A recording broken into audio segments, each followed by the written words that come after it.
Hello નમસ્તે friend, સ્વાગત કરું છું ફરીથી બધાનું એક નવા વિડીયોમાં. તો ચાલો, આપણી દિવાળી પૂરી થઈ ગઈ છે, વેકેશન પણ કમ્પ્લીટ થઈ ગયું છે અને બસ હવેથી આપણા ગુજરાતી લોકોનું નવું વર્ષ ચાલુ થઈ ગયું છે. આમ મેં ઘણા લોકોને જોયા છે કે 31 ડિસેમ્બર કમ્પ્લીટ થાય ને ત્યારે કંઈક નવા વર્ષે નવા રિઝોલ્યુશન્સ લેતા હોય. જીમ સ્ટાર્ટ કરવું ને કંઈક કામો કરવા, કંઈક શીખવાનું ને ડાયટિંગ મેઇન તો ચાલુ કરવાનું ને બધી વસ્તુઓ. સો આપણે તો એવરી ટાઈમ દિવાળી પછી જ સ્ટાર્ટ કરતા હોઈએ છીએ ગુજરાતી લોકોનું. હું સ્પેશિયલી ગુજરાતી નવું વર્ષ હોય ને એને વધારે પ્રિફર કરતી હોઉં, કેમ કે ગુજરાતી ન્યૂ યર કમ્પ્લીટ આપણું થાય ને એ પછી આમ જોઈએ ને તો કોઈ ફેસ્ટિવલ્સ હવે નથી આવવાના, કેમ કે આપણે સાતમ આઠમ આવે, નવરાત્રિ આવે, ગણપતિ આવે, પછી છેક દિવાળી આવે અને આ બધી જ વસ્તુઓ વેકેશન પછી બેક ટુ બેક બધું જ લાઇનમાં ચાલતું હોય. અને મોસમ પણ સરસ હોય વરસાદવાળો, એટલે આપણે ત્યારે ખાવા પીવાનું ને હરવા ફરવાનું ને બધું ચાલતું હોય. માર્કેટમાં જવાનું ચહેલ પહેલ બહુ જ હોય છે. અને હવે દિવાળી પૂરી થઈ ગઈ ને પછી તો જાણે એમ લાગે કે માર્કેટમાં જઈએ ને તો કંઈક રધી જ નથી, એ ટાઈપનું લાગે. મને સ્પેશિયલી એવું લાગતું હોય કે ન્યૂ યર જાય ને આપણું બેસતું વરસ અને એની બપોર પછીથી જ આમ છે ને સાવ સુમકાર થઈ ગયો હોય, આમ કોઈ જગ્યાએ રધી ના હોય એ ટાઈપનું મને લાગવા માંડે. એટલે પછી મજા ના આવે. બટ પછી આપણે કરવાનું હોય છે આપણા નવા રૂટીન કામો, જે આખું વર્ષ આપણે મહેનત કરવાની હોય એના વિશે વિચારવાનું હોય. અને આ વખતે સ્પેશિયલી મેં એવું જ કર્યું. આ વખતે દિવાળી પર અમે અહીંયા નહોતા, એટલે આમ એટલી ચહેલ પહેલ નહોતી અને લોકોનું આવવા જવાનું નહોતું. આમ ફરવા ગયા હતા પણ એક શાંતિ પણ હતી કે સાંજે આપણે જઈ અને આપણે જે કાંઈ કોઈ વિડીયોઝ જોવા હોય, કોઈ વિચારવું હોય તો એ બધો ટાઈમ મળી રહેતો હતો. અને આ વખતે મેં એ ઘણું નોટિસ કર્યું કે 5-6 દિવસની રજાઓમાં આપણે આખા વર્ષનો એક ટુ ડુ લિસ્ટ તો જરૂરથી બનાવવું જોઈએ. રૂટીન કામો તો આપણા છે જ, પણ એક નવા વર્ષે આપણે શું કરી શકીએ, હેલ્થમાં ધ્યાન આપવું, આપણો જો બિઝનેસ હોય એમાં કઈ રીતે આગળ વધવું, એ મેં ઘણું બધું વિચાર્યું પણ છે. અને એક બીજી વસ્તુઓ છે કે આપણે કામો ટાળવાની આપણી જે પ્રવૃત્તિ છે ને એ એક ઓછી કરવી, કે પ્રોક્રેસ્ટિનેશન. મેં એક બુક રીડ કરી હતી, એ બુક બહુ જ સરસ હતી કે આપણે કામો કેમ ન ટાળીએ એના માટે બધી એમાં વાતો કરેલી હતી. તો હું ટ્રાય કરીશ કે એ બધા જે સ્ટેપ્સ છે ને એ ફોલો કરું, કે જેથી કરીને હું પણ કામોને ટાળું નહીં. ઇન ટાઈમ આપણા બધા કામો થઈ જાય તો કઈ મજા આવે ને, એકદમ લાઈફ આમ બેલેન્સ લાગે. સો એ બધી વાતો કરીશું આપણે. અને ફિલહાલ તો જો અત્યારે દિવાળી પણ પૂરી થઈ ગઈ છે તો પણ વરસાદ કેટલો આવે છે અત્યારે. એ બી છે ગ્લોબલ વોર્મિંગ, કે જે આખું જ રૂટીન છે એ ડિસ્ટર્બ થઈ ગયું છે. હવે કયા લીધેલ થયું છે એ તો આપણે કંઈ ના કહી શકીએ. આ વખતે એમ બી થોડી દિવાળી વહેલી હતી, અને બાકી તો એમ એવરી ટાઈમ દિવાળી વહેલી હોય કે મોડી હોય, દિવાળી પછી વરસાદ ક્યારેય આવતો નથી. અને આ વખતે તો જુઓ, દિવાળી પૂરી થઈ ગઈ અને ઓલમોસ્ટ 10 દિવસ જેવું થઈ ગયું. અને યસ, આજે દેવ દિવાળી છે તો પણ આજના દિવસમાં પણ વરસાદ અને વાવાઝોડાની કેટલી આગાહી છે. એકદમ ગ્લોબલ વોર્મિંગ છે. ખેડૂતો આમ આપણે જોઈએ ને તો બિચારા લોકોના વિડીયોઝ જોઈને આપણને એમ દયા આવે કે એનો આખો પાક, આખી એમની મહેનત છે એ ફેલ થઈ ગઈ. વરસ ચાલુ થયું અને જ આ ટાઈપની જે લોકો સફર કરતા હોય ને એની પીડા આપણે સમજી શકીએ. અને બીજું એ બી મારે કહેવું હતું કે મેં ખાલી એક નાના ઘરે પ્લાન્ટ્સ વાવ્યા હતા. હવે એ પણ જો થોડા ગ્રો થઈ અને પછી મુરઝાઈ ગયા તો મને પણ એટલું દુઃખ થયું હતું કે ઓહો, 1 મહિનો લાગ્યો એને પ્લાન્ટને વધવામાં અને 1 મહિના પછી એનો પ્રોગ્રેસ કંઈ ન થયો અને એ ખરાબ થઈ ગયું. ત્યારે જો એક નાના 1-2 પ્લાન્ટ માટે આપણને એટલું દુઃખ થતું હોય ને, તો ખેડૂતોને આટલી મતલબ મહેનત કરી છે, એટલી મગફળી ખરાબ થઈ ગઈ અને એ લોકોની તો આના ઉપર રોજીરોટી હોય છે. તો એ આપણે આમ દુઃખ છે ને જ્યારે પર્સનલી કોઈ વસ્તુ સાથે રિલેટ કરીએ ને તો જ સમજી શકીએ. પણ હવે આપણે શું કરી શકીએ, કુદરત સામે આપણું કંઈ જ ચાલતું નથી હોતું. બસ આપણે તો એક કહેવાય ને કે ભગવાનના પહેલાં છીએ, એ જેમ આપણને ચલાવે છે આપણે એવી રીતે ચાલીએ છીએ. અને બસ જો, નવા વર્ષની સાથે સાથે હવે ઘરના બકીના જે કંઈ રૂટીન કામો છે, નાની મોટી વસ્તુઓ જે ઘટતી હતી એ મેં જીઓ માર્ટમાંથી મંગાવી છે. જીઓ માર્ટની જ્યારથી મને ખબર પડી છે ને ત્યારથી મને બહુ જ રિલેક્સિંગ થઈ ગયું છે.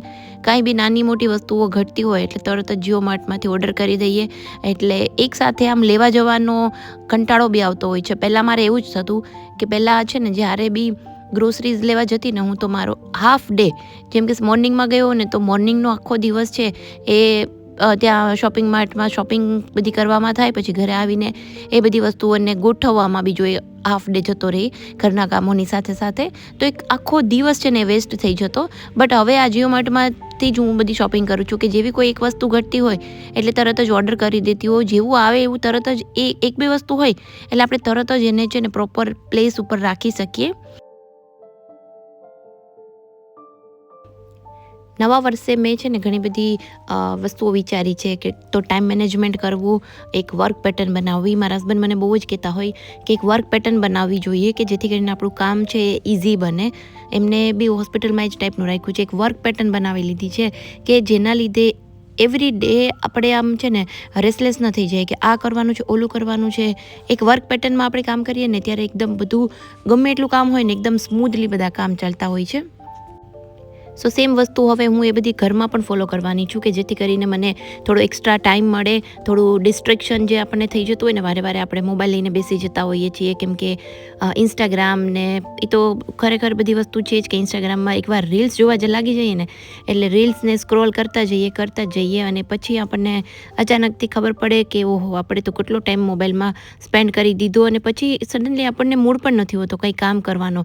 એ પણ મેં નોટિસ કર્યું છે. એટલે હવેથી હું એક વસ્તુ તો જરૂરથી ફોલો કરું છું કે સવારમાં ઉઠીને મોબાઈલ નથી લેતી, સીધો જ મોબાઈલ છે ને એ શૂટ કરવા રાખી દેવાનો કે જેથી કરીને એક તો આપણું કન્ટેન્ટ પણ કલેક્ટ થાય અને બીજું આપણે મોબાઈલથી દૂર રહીએ. એ બે વસ્તુ તો ખરેખર રિયલી જો આપણે થોડું ઓછું કરી નાખીએ ને મોર્નિંગના ટાઈમમાં સ્પેશિયલી તો આપણે એક્સ્ટ્રા કામો કરવાનો આપણને ઘણો બધો સમય મળી રહેતો હોય કેમ કે મોર્નિંગમાં આપણે એકદમ છે ને એક્ટિવ હોઈએ છીએ.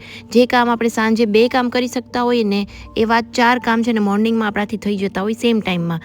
એટલે બને એટલું મોર્નિંગમાં જેટલું બી કામનો લોડ આપણે આપી દઈએ ને તો સાંજ પડતાં આપણી એનર્જી એમ પણ લો થઈ ગઈ હોય છે.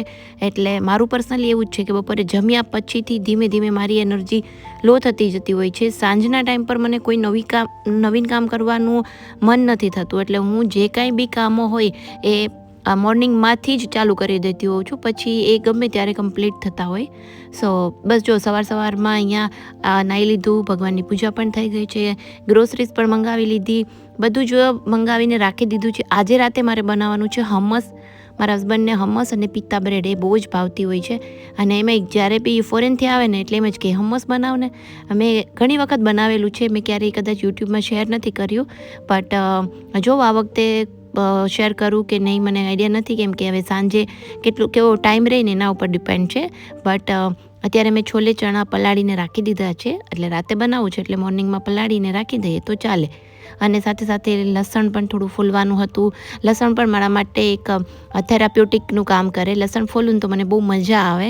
આમ લસણ ફોલવામાં ટાઈમ વેસ્ટ ઘણો થતો હોય બટ લસણ ફોલતા મને વિચારવું ને આમ મજા આવતી હોય છે, એક સેટિસ્ફેક્શન મળતું હોય છે. એટલે હું મોટી લસણની કળીઓ લાવતી હોઉં છું ઘણી વખત. એટલે આજે બી હું 250 લસણ લાવી છું, વધારે નહીં પણ એ 250 લસણ ફોલું ને ત્યારે મને આમ મજા આવતી હોય છે.